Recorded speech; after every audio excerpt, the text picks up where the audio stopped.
Yes, Kenya. Tamu sana, tamu sana, tamu sana, yes. Something is seriously wrong in this country. Earlier today, William Ruto was in Bungoma County for 2027 presidential campaigns, and he made some remarks that shocked very many Kenyans. Remarks that have been interpreted to mean he was threatening an assassination on an investor who does not want to agree with him on some issues. Listen to this before we proceed. Nimewaambia hawa watu wote hapo watoke. Hiyo kampuni ni kampuni ya wananchi na tutaipangia upya. Hakuna kesi entertain hapo. Kesi watoe na wao wenyewe watoke. Nyinyi mnanielewa? Tunaelewana? Na nimewaambia mambo ni mangapi? Matatu. Wakitaka kuniletea kisirani, either wahame Kenya ama nitawaweka jela ama wasafiri waende mbinguni. Yes, that's William Ruto for you. And he's making it very clear that mambo ni matatu, wahame Kenya, awapeleke jela, ama wasafiri waende mbinguni. Kusafiri kwenda mbinguni, I'm interpreting that to mean an assassination. So Ruto is threatening an assassination an investor who has disagreed with the government and taken the issue to court. Ruto does not want the investor to go to court.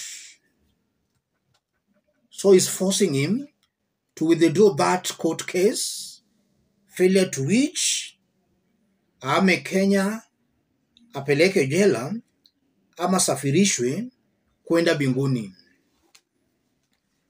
That's a whole president making such remarks in public. What does that mean, ladies and gentlemen? I want us to dig deep into this for Kenyans to see in clear terms what's happening behind the scenes. If you are watching us but you have not yet subscribed, subscribe, give this video a like. Any other person who may want to support our forum, contact me through that number below.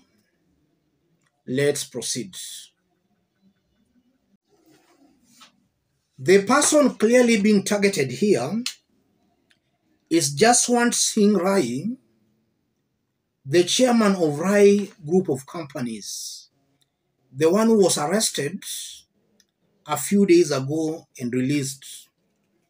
It's clear he's the person being threatened here, and maybe some of his business associates.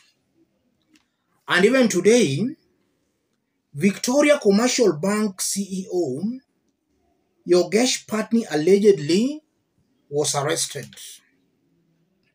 So William Ruto is trying to force these investors to read with him from the same page, failure to which the DCI, the police, KRA, anti-corruption are being unleashed on you. And it's very bad that the same court that validated William Ruto's win, Ruto does not want people who are aggrieved to go to that court now. So Ruto has given himself the powers of the executive, the courts, and now even the legislature. He's trying to model himself into a total president. He wants to belong to himself. He wants to be the judges, the courts, and the legislature. That's what is coming out very clearly, ladies and gentlemen. And this paints a very bleak picture for Kenya. The remarks by William Ruto most definitely will scare away investors, in that investors will now not see Kenya as an area they can invest in. Because if you don't agree with the leaders, then your business is not even safe. Right group of companies employ several Kenyans, and if William Ruto continues on this trajectory, then I'm very sure that some of these investors may be right. They will actually escape. They will run away from Kenya. And the people who have been employed in those companies will be rendered jobless. And already, we are seeing the rate of unemployment in Kenya going up, courtesy to a government that is not able to create jobs for its people. We are seeing Ruto's government actually rendering Kenyans jobless. When I said that about rendering Kenyans jobless, we still remember about Kazim Tani, something that Ruto's government did away with immediately came to power. So you are seeing a government rendering Kenyans jobless, and for the private investors who are creating jobs, the same government is also trying to frustrate their businesses. The end result of this, Kenyans, the poor people, are the ones going to suffer. And it's not only in business, we are even seeing in churches.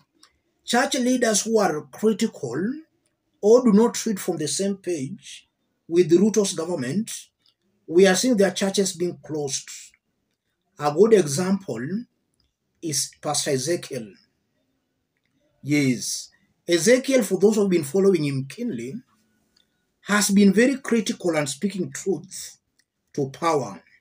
It appears Ruto's government does not want anybody speaking truth to it. So you are seeing that clearly this is a government that is really going on a very wrong trajectory. And this is a very good example of a people or of leaders clearly drunk with power.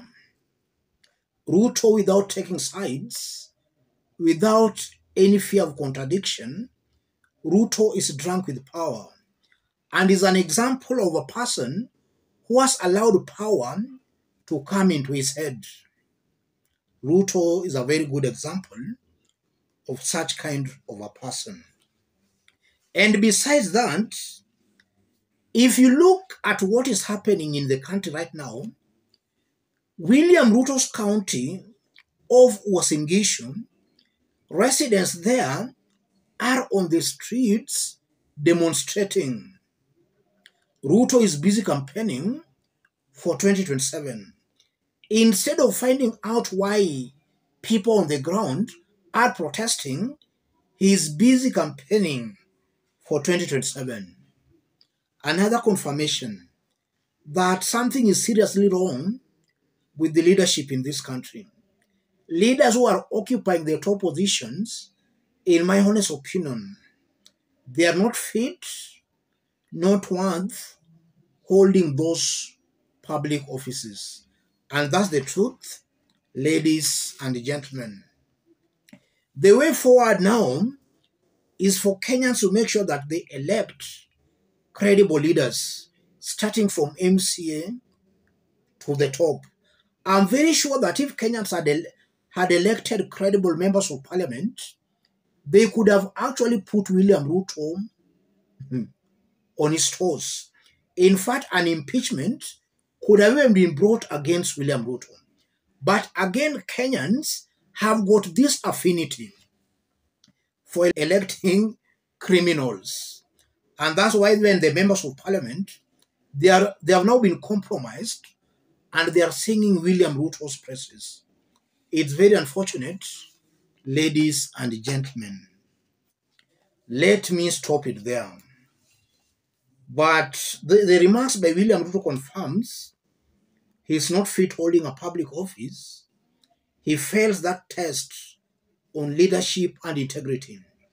The remarks also confirms that William Ruto is killing businesses in this country.